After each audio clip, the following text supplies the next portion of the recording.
आया संयोग से उस गडरिया को शेर का बच्चा मिल गया और उस बच्ची को अपने साथ रख लिया। अब धीरे धीरे जो शेर का बच्चा था वो भेड़ों के बच्चों के साथ रहने लगा, आपस में बातचीत बन गई। अब धीरे धीरे वो शेर का बच्चा भी दूब घास चरने लगा।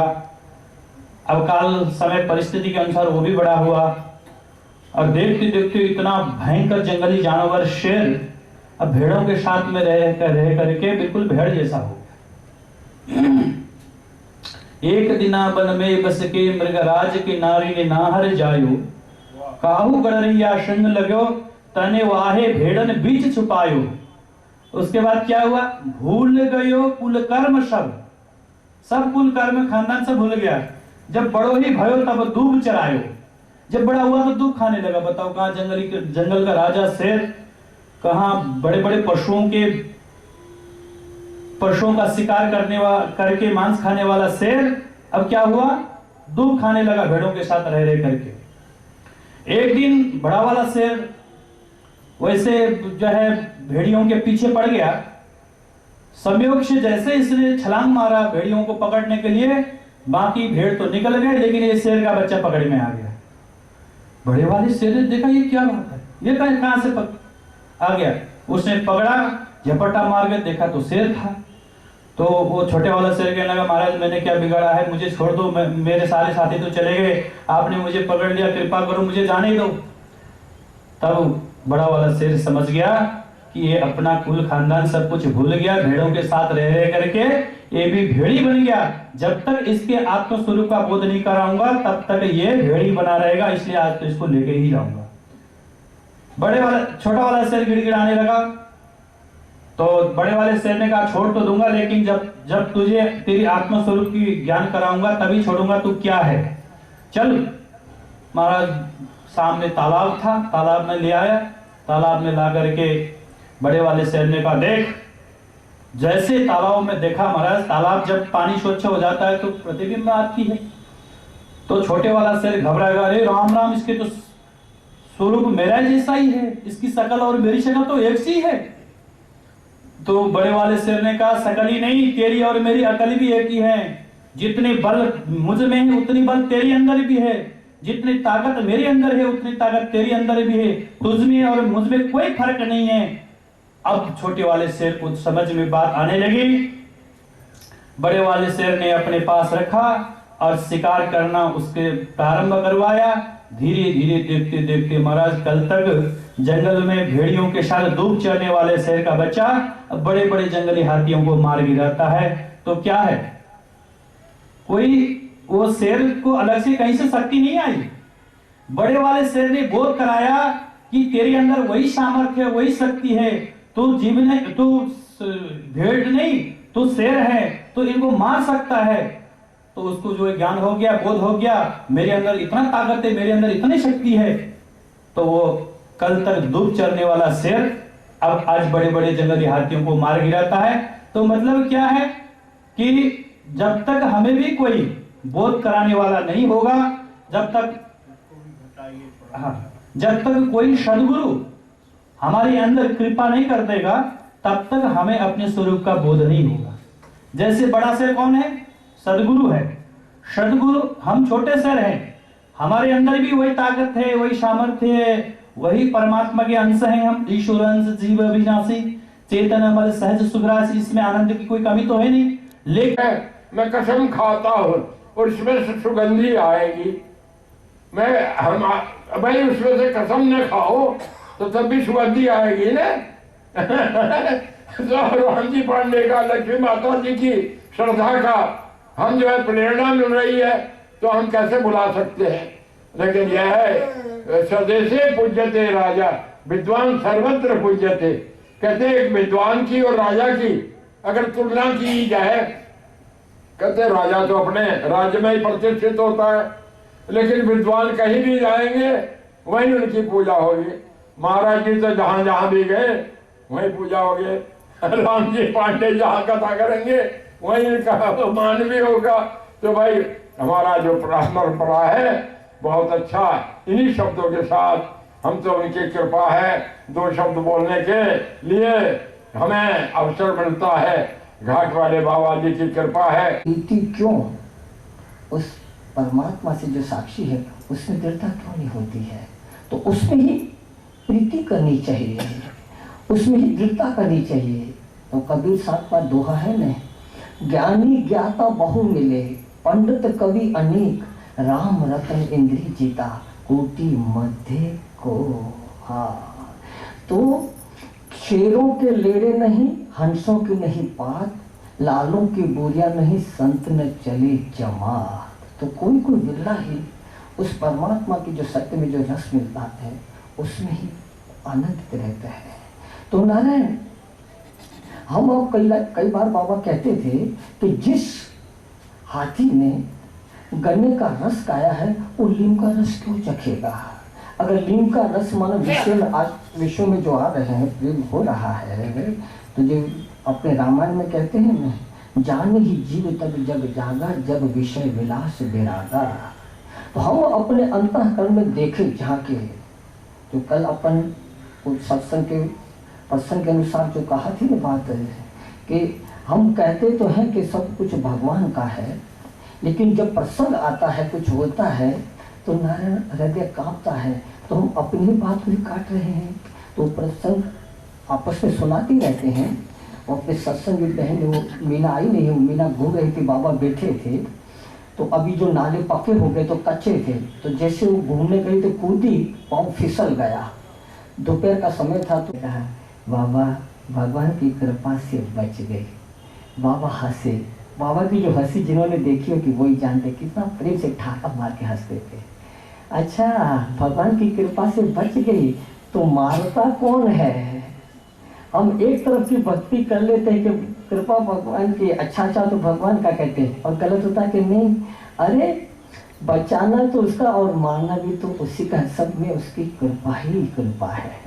तो नारायण, हम मीठा मीठा जैसे लुकमान वैद्य की बचपन में वे गुलाम थे, तब की बात संत लोग सुनाते रहते हैं कि अपने मालिक को, सेठ को काकड़ी छिलके दी।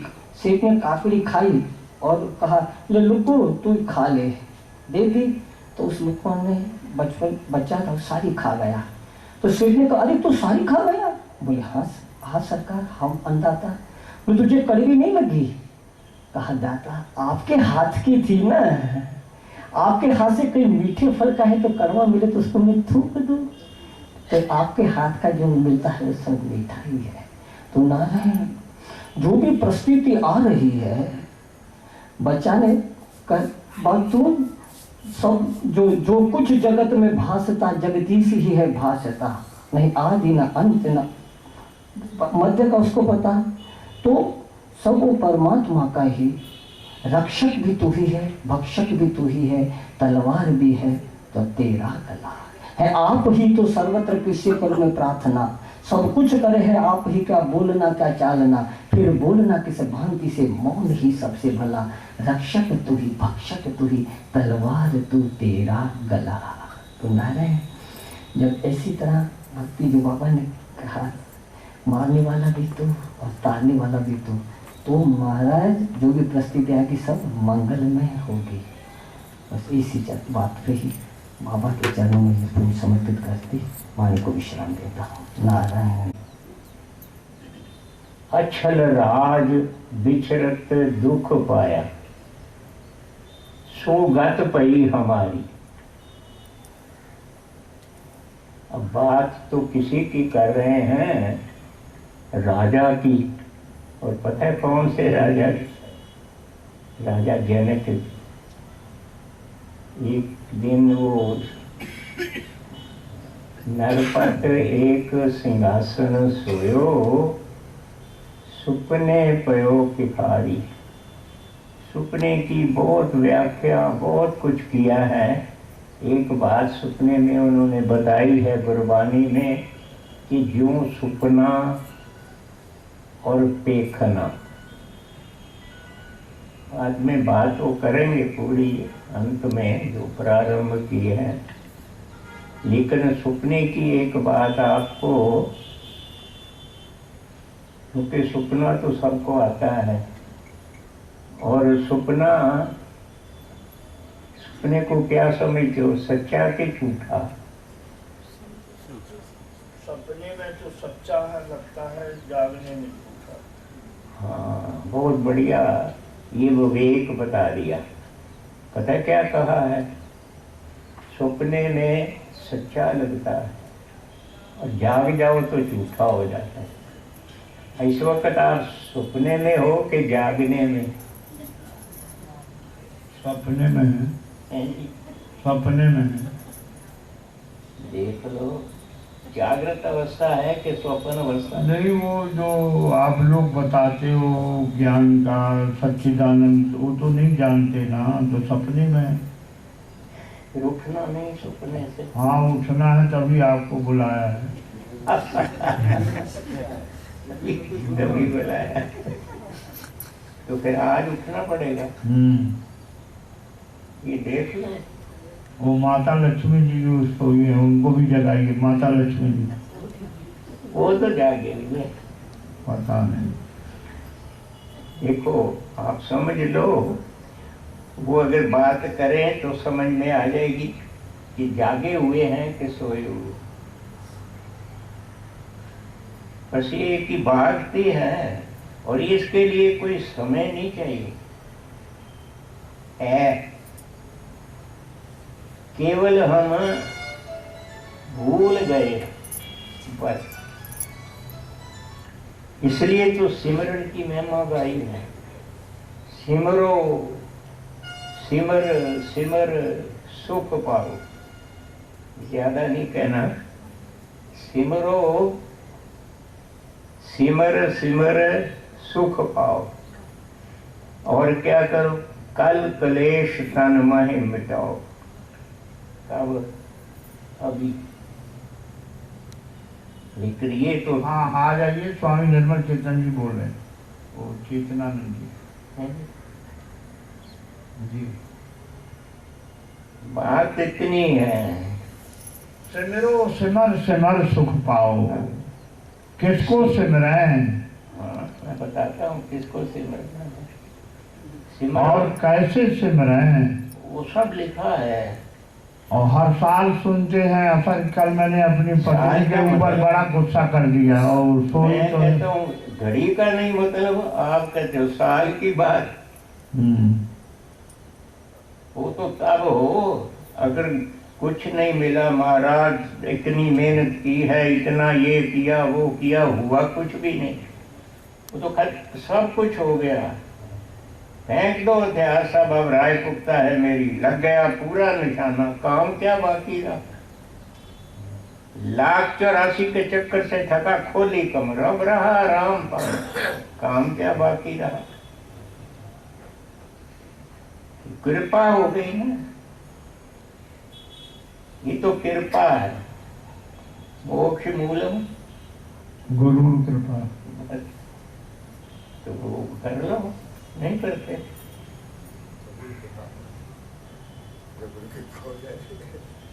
कृपा तो है, और विशेष करके सब पर परमात्मा की कृपा है। कोई ऐसा व्यक्ति नहीं जिस पर परमात्मा की कृपा नहीं।